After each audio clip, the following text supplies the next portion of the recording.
Glückauf is klaar. De speelfilm van de Limburgse regisseur Remy van Heugten gaat 29 januari in de Nederlandse bioscopen draaien. Maandag kwamen de regisseur en de hoofdrolspelers naar Kerkrade voor de Limburgse première in de JT-bioscoop. Glückauf is een sociaal drama in het Limburgs dialect. Het is na Valentino uit 2013 de tweede grote regieklus voor de jonge Limburger. Een spannende tijd dus. Absoluut, ja. Was de landelijke première? Heel fijn. Heel, de wereldpremière zelfs in Rotterdam. En, ja, het was hele goede reacties. Hoe reageren Nederlandse mensen erop als de Nederlandse film te zien met onderschrift? Nou, blij, want ze verstonden er helemaal niks van, begreep ik. Het was met Engelse ondertitels, omdat het internationaal festival was. En ze reageerden vooral van, goh, is dat ook Limburg?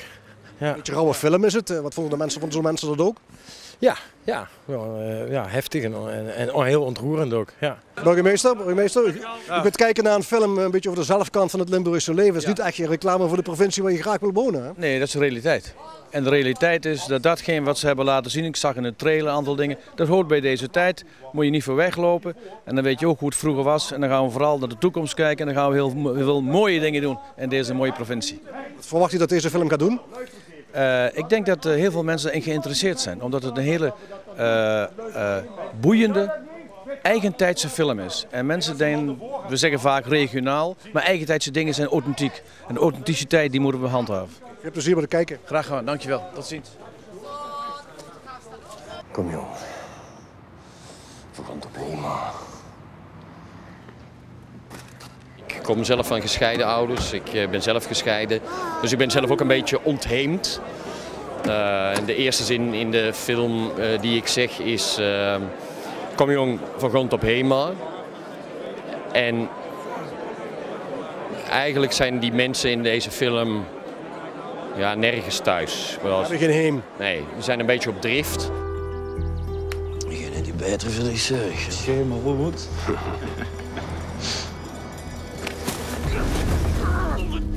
Wat was er met de vester? Wat is het van? Ik ken hem niet. Hij is er gewoon. Limburg, je zal allemaal wonen. Klopt, ja. Nou, en Als je deze film ziet. Nou ja, dan zie je een bepaald gedeelte van Limburg waar het misschien iets minder is. En waar ik ook zeker van zeg, het is zeker niet helemaal garant voor, zeg maar, voor heel Limburg. Maar ik wil ook niet ontkennen dat er plekken zijn waar ook wel echt nog steeds grote sociale problemen zijn. Is de film ook een beetje bedoeld als een statement? Een beetje, maar niet. Ik bedoel, ik laat. Geen aanklacht? Nee, ik bedoel, ik denk dat het verhaal in eerste instantie is belangrijk dat het verhaal je ontroert. En tuurlijk heb ik ook wel een aantal dingen waarvan ik zeg van kom op jongens, zet de schouder eronder en ga niet naar achteren leunen. Wat ik soms nog wel voel. Daarin zou dat statement dan zitten. Maar het is vooral ook een ode, eerlijk gezegd, aan de plekken en de mensen en de vrienden die ik heb en had. Hij hield van dich. Ik ken Nemes, die zoveel van zijn kink hield wie hij. Hij is een gek. Ik help hem. Sinds ik met de film bezig ben, als ik me door Limburg heen reis of loop of wat dan ook, dan zie ik soms wel die contrasten die je in de film ook ziet. Dat ik bijvoorbeeld, ik kom geregeld nog in Heerlen zelf.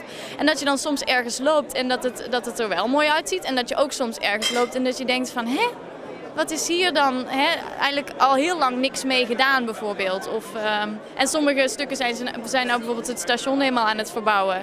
Dus dat zal er straks weer supermooi luxe nieuw uitzien. En dan zijn er nog steeds ook die stukken daaromheen die dan ineens een hele andere wereld zijn. Ja. Dat is te wichtig. Dat is groter dan alles.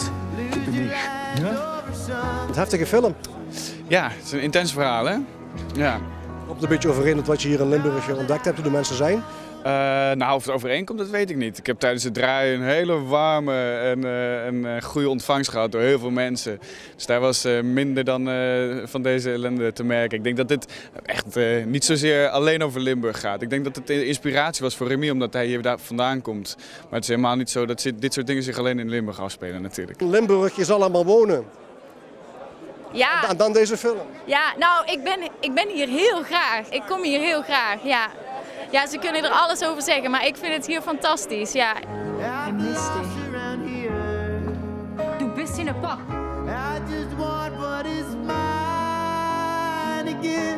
Ik heb weken hier in de buurt vertoefd en het is niet zo gruwelijk als in deze film. Dit is een verdichting van de realiteit en ja, dan wordt het iets gruwelijker dan het eigenlijk is. Tot nu toe, ook in Rotterdam, hebben we hele goede, hele fijne reacties gekregen. En ook heel veel van mensen die zeiden van, goh, ik had geen idee dat dit zich in Limburg afspeelde. En dat vind ik wel belangrijk om ook de verhalen te vertellen. En helemaal niet om een slechte reclame te maken of iets, maar ook om te zeggen van, maar er zijn ook problemen hier. Wat was het leukste woord wat je in Limburgs geleerd hebt? Zwartjoekelen. Nee. Eigenlijk misschien wel. Het leukste en het moeilijkste woord, die is er eigenlijk uitgeknipt. Dat is schroevendreher. Zeg ik dat zo goed? Schroevendreher. Schroevendreher.